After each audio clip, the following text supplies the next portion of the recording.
As we saw earlier, TTS is the process of decompressing the text into audio waveforms. So we had seen that if we have 20 phones, we have to decompress it to about 32,000 values given the sampling rate and frame shift. So modeling raw audio is challenging.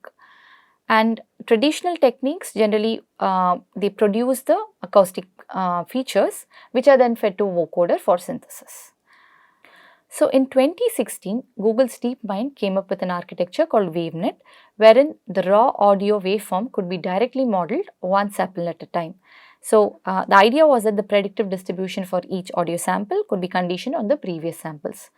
Suppose we have a waveform X, which has capital T number of samples going from X1 to Xt. So the joint probability of P of X is then the multiplication of the probability of each sample conditioned on the previous samples. So we have P of X1, which is the probability of generating the first sample, multiplied with the probability of generating the second sample given the first sample, multiplied with the probability of generating the third sample given the first two samples, and so on. So this kind of modeling is auto-regressive in nature, because to predict each sample we need the previous samples. So it regresses on itself. So that's the idea of auto-regressive model. So how do we model this conditional probability? So we use a stack of convolution layers. Let's look at this figure. So this is the input size, these are audio samples, and these are the generated audio samples. So these are the convolution layers. So we are interested in producing this yellow audio sample. So we pass the input, these are the previous time steps, through a series of convolution layers to produce this output, and in the next time step this yellow sample is fed back and to produce this green sample. That is, here if you consider the yellow as the Th sample, at the T plus 1 sample this Th sample is fed back to produce the T plus 1 sample.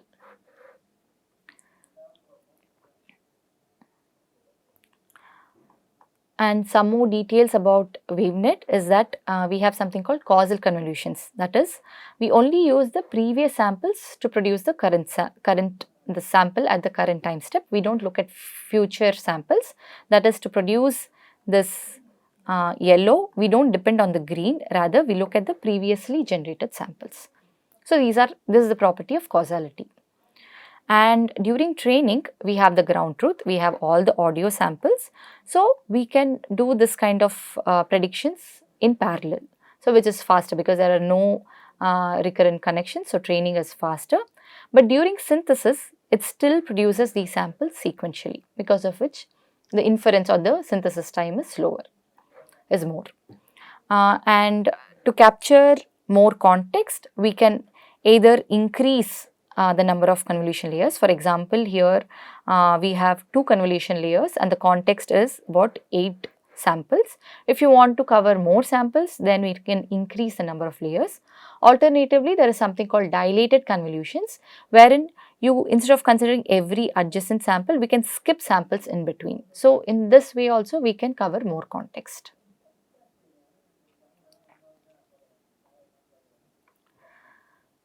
So what happens if you just condition on the previous samples? So the network, if you consider a network trained without any text sequence, just condition on the previous samples, you somehow produce the first sample and then you feed it and then it continues.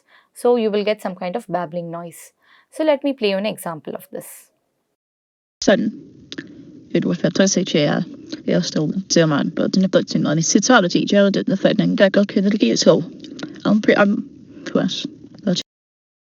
So you could see that it's speaking something nonsense. So now if you want to put in the text information, you have to additionally condition on linguistic features. So consider if your H is your linguistic features, you also condition, in addition to the previous samples, you also condition on this H, that is linguistic features. So you have P of X given H. And let me play you a few synthesized examples and we compare it with HTS and US's synthesized output. The Blue Lagoon is a 1980 American romance and adventure film directed by Randall Kleiser. This is HTS. Next I'll play USS. The Blue Lagoon is a 1980 American romance and adventure film directed by Randall Kleiser. This is WaveNet. The Blue Lagoon is a 1980 American romance and adventure film directed by Randall Kleiser. So you could clearly see that the synthesis output was much better than that of HTS or USS. In addition to conditioning on linguistic features, you can also condition on speaker identity. So I can give a speaker identity, I can condition on that, and I can produce the same text in different speakers' voice. So here I'll give you examples of two speakers. Speaker 1. The avocado is a pear-shaped fruit with leathery skin, smooth edible flesh, and a large stone. And this is condition on speaker 2. The avocado is a pear-shaped fruit with leathery skin, smooth edible flesh, and a large stone. So in this way, WaveNet can be made quite flexible. And so the advantage is that it produces very good quality speech, but at the same time, to produce this quality speech, it needs a lot of data. Okay, so in low resource scenarios, it doesn't perform well. And the thing is, these are all dependent on GPUs, so they are computationally intensive. So let's just take a step back and look at the modules that are involved in system building. So you have training and synthesis phases. During training, your text is passed through something called a parser or G2P rules or whatever module is required to produce these phoneme or subword sequences. So this requires some linguistic expertise which can vary from language to language. And then you need an alignment module to align the subword sequences with the speech waveform. Okay, so this is also done. Again, you need to use some other technology or some other method to do this alignment. Then you have the linguistic features and acoustic features using with a 3TS model is trained. Again, during synthesis, you have the test sentence. You give it to whatever subword unit lexicon that you used earlier. You get the subword sequence or phoneme sequence. Give it to the TTS to produce acoustic features, which is fed to a vocoder for synthesis. So this is a typical flowchart of the TTS training and synthesis phases. Now we have separate modules for each of this. So for the parser, again, as I mentioned, it needs linguistic expertise. We use a separate alignment module.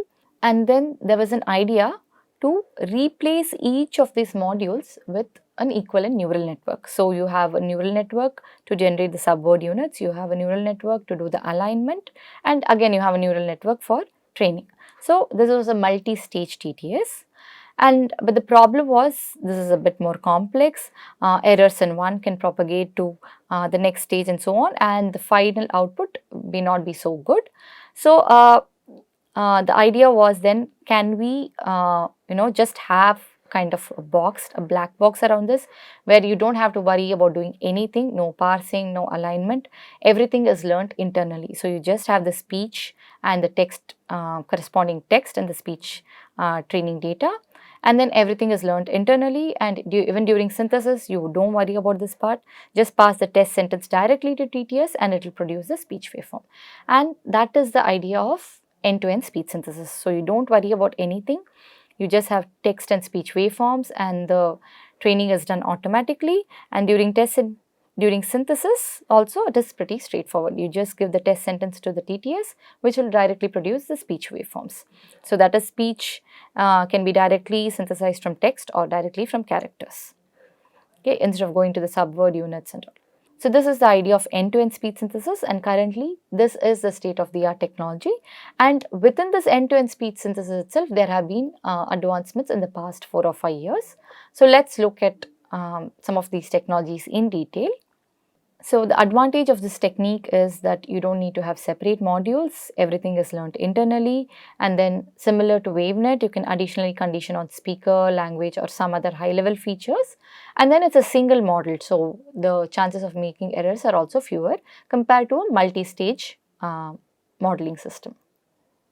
So let's discuss some of the latest neural speech synthesizers. So we will look at 3 main speech synthesizers: Tacotron 2, Fast Speech 2, and these are all end-to-end speech synthesis systems. So although the slide is for Tacotron 2, the general idea is the same for even Fast Speech and Fast Speech 2. So you have so all these models are sequence to sequence models. So they you have to map a sequence of text to a sequence of waveform or mil spectrograms.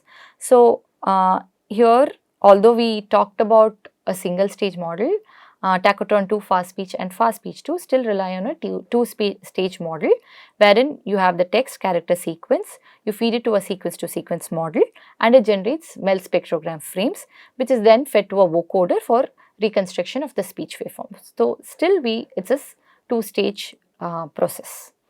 And in tachotron 2, the sequence to sequence model has attention. It is an auto-regressive model, whereas fast speech and fast speech 2 are non-auto-regressive model, and they're non-attentive. They do not have this attention module.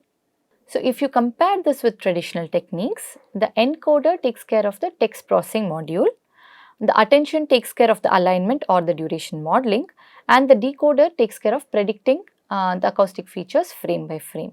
And then this is fed to a vocoder for synthesis. So this is the internal architecture of tachotron 2. You have the text at the input side, you have the MEL spectrogram of the output side, and these MEL spectrogram is fed to the WaveNet vocoder to produce audio waveform. WaveNet can also be used as a vocoder. In addition to conditioning on the previous audio samples, it also conditions on these MEL spectrogram frames. So that's why we can use, this is how we can use the WaveNet vocoder. So, so this is the encoder part, this is the attention part, and this is the decoder part. So in the encoder part, you have the text, it is split into characters. You extract character embedding from this. This is similar to word-to-vec. You would have probably seen it in the deep learning course.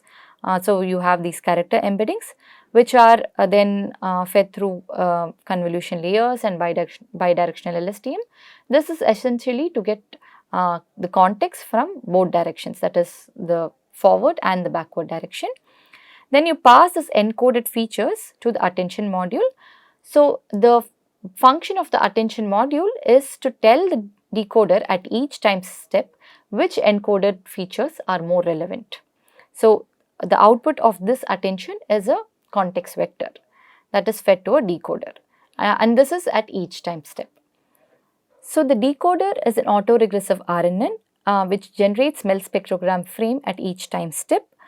First we have a prenet which helps in generating the attention faster. So the output of this prenet is concatenated with the context vector which we obtain from the attention module, and this is passed through two LSTM layers.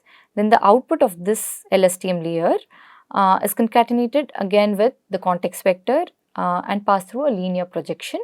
So the linear projection is essentially for obtaining the MEL spectrogram.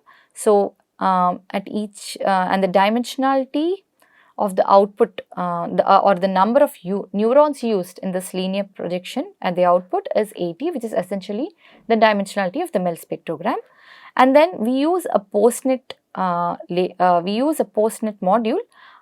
This is an empirical design choice. This tachotron 2 paper states that the audio quality that we obtain is much better when we use this postnet layer. So we concatenate the output of the linear projection and the output of the postnet to produce the final MEL spectrogram.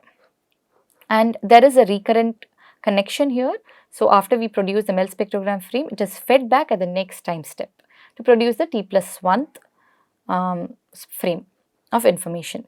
And another design choice is if you want, you can produce one frame at a time, or you can produce two frames at a time. So this is an empirical design choice. And then this is passed through the WaveNet vocoder for synthesis.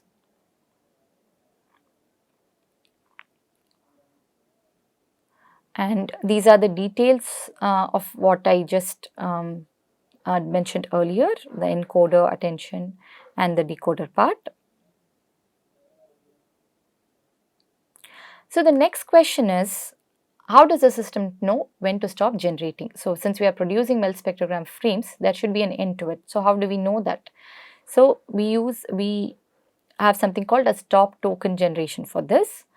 So essentially the output of LSTM layer and this context vector is concatenated, passed through a linear projection, and this output is a scalar value. Sigmoid activation function is used here, And what it essentially does is it gives us the probability that the generation has completed, and if this probability is greater than a threshold, say 0.5, then the generation stops. Otherwise, it will continue going through this recurrent connection. So that is how the system knows when to stop. So let us look at a few synthesized examples. This is just a simple sample. The quick brown fox jumps over the lazy dog. And here is an example of a tongue twister synthesized.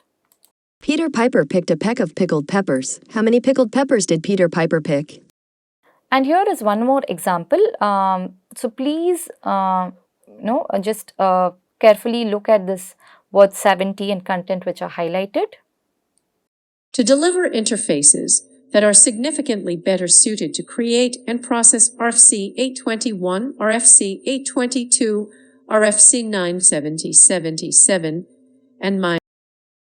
So as you could hear, this 70 repeated twice. It was 7077, and the content word was not spoken. So in this case, it has repeated this word and it has skipped this word. So that is the problem of this auto-regressive nature. Because of this, it doesn't know sometimes when to stop, or sometimes it skips words. So there is error propagation primarily due to wrong attention alignments between the text and speech waveform. So that's why the synthesized speech is not so robust in tachotron 2. And also the speed, the inference speed, because of this auto-regressive nature, the inference speed is also more. And you cannot control the speed, you cannot control the prosody. That is also a main problem, a drawback in auto-regressive network.